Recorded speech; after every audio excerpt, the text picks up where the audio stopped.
old saying says, the bigger they are, the harder they fall.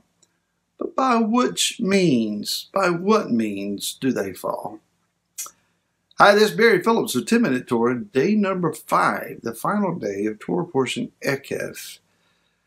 And so let's go to Deuteronomy, Devarim, chapter number 9, and read the first 5 verses.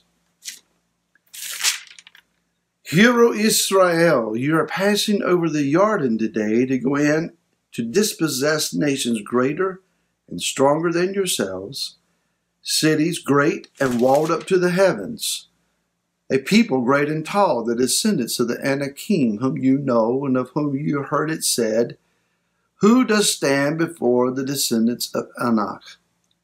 You shall note that today, that Yahweh your Elohim is he who is passing over before you as a consuming fire. He does destroy them and subdue them before you, so you shall dispossess them and destroy them quickly, as Yahweh has said to you. Do not think in your heart, after Yahweh your Elohim has driven them out from before you, saying, because of my righteousness Yahweh has brought me in to possess this land. But it's because of the wrong of these nations that Yahweh is driving them out from before you. It is not because of your righteousness or the uprightness of your heart that you go in to possess their land, but because of the wrong of these nations that Yahweh your Elohim drives them out from before you, in order to establish the word which Yahweh swore to your fathers, to Abraham, to Yitzhak, and to Yaakov.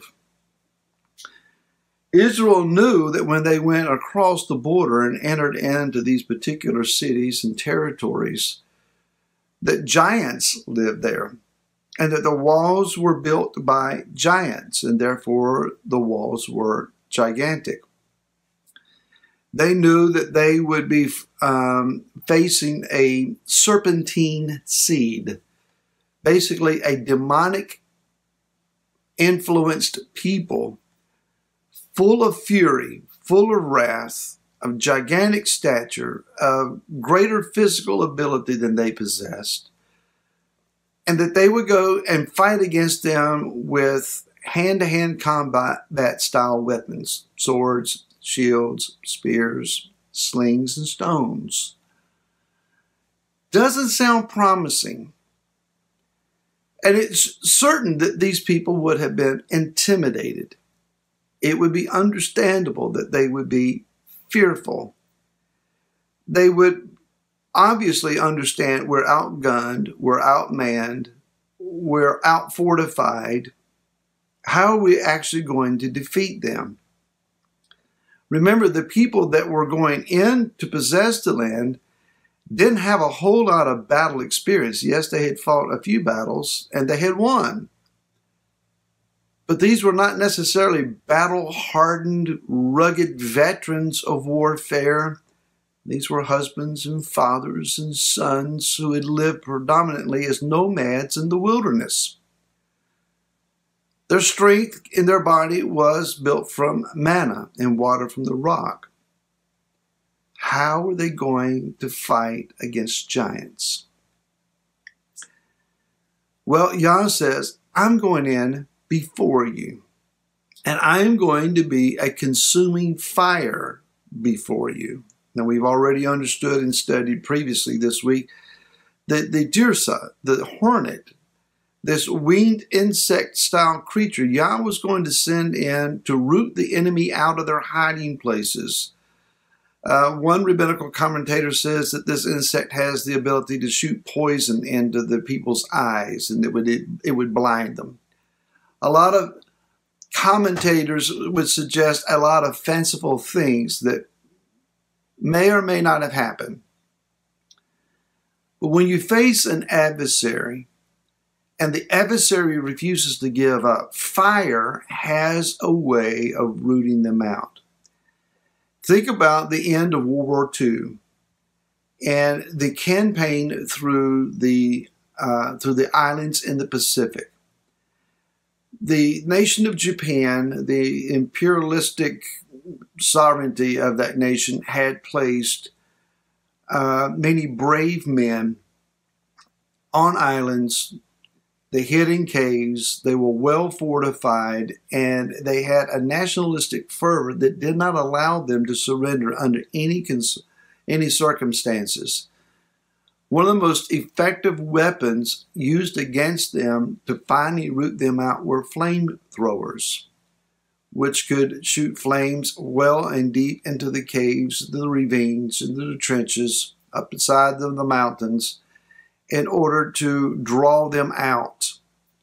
Fire takes the fight out of your adversary. So we come to our day. You and I face circumstances that our forefathers did not imagine. Certainly the nation that you and I live in, the majority of us, I know that there are some in other nations, but the world over, we're finding circumstances that are new and recently contrived, I'll use that word, wherein our forefathers fought for personal liberties and freedoms and the continuance of what had already been established by our constitutions and laws. And little by little, we have seen those things eroded until we come to the present day. We have drones in the sky. We have those that would watch our text, our emails, our internet usage. There are those that would be encouraged by their governments, spy on your neighbor, report. If you see something you don't like, call somebody, tell somebody, have someone come to their door and intimidate them, threaten them, arrest them, whatever needs to be done to make you feel safe and secure. The government and other entities are seeking very hard to align us in whatever groups or groupings, whatever identity tags that make them comfortable. Are you a white supremacist? Are you BLM? Are you a racist of any sort? Are you a part of what percentage of income earners? Are you vaxxed or not? Do you have a government job or not? Are you a religious person or not? What gender do you prefer to be announced by? On and on and on and on. We are being categorized, grouped, labeled, identified, and it's unnerving. It's a bit intimidating. It's frustrating. It's invasive. And this is not what previous generations bled and died on foreign fields and even on this sacred ground to establish. This is not the America that you and I have known in the past, but it is the America that we have right now. And just like the giants that Israel faced, we have giants. They go not so much by names, but by initials. The FBI, the CIA, the NSA, and the list goes on and on and on. They have greater weapons than we. They have higher fortifications than we. They have superior intel than we. We are outgunned, we're outmanned, we're overwhelmed. And it doesn't seem like a fair fight.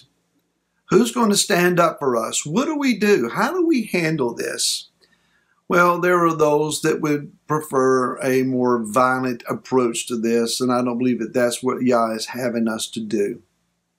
I don't see that trail would go anywhere beneficially. But Yah says, I will go in and I will fight for you.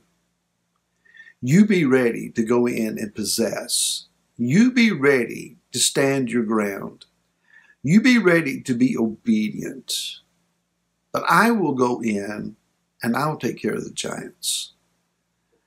Yah says that he will be a devouring, if I can say the word, a devouring fire toward him. Now, what does that actually mean? Are we looking for entities to burn to the ground? Certainly not. We're not looking for that. But Yah has his own special means. Do not be intimidated. Pray. Do not be overwhelmed. Worship. Do not be fearful. Believe. Walk uprightly. Trust the word of Elohim to come to pass as he says it will be.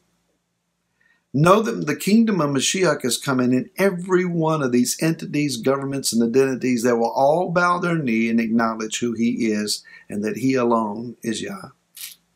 We look forward to that day. Be encouraged. Shabbat Shalom.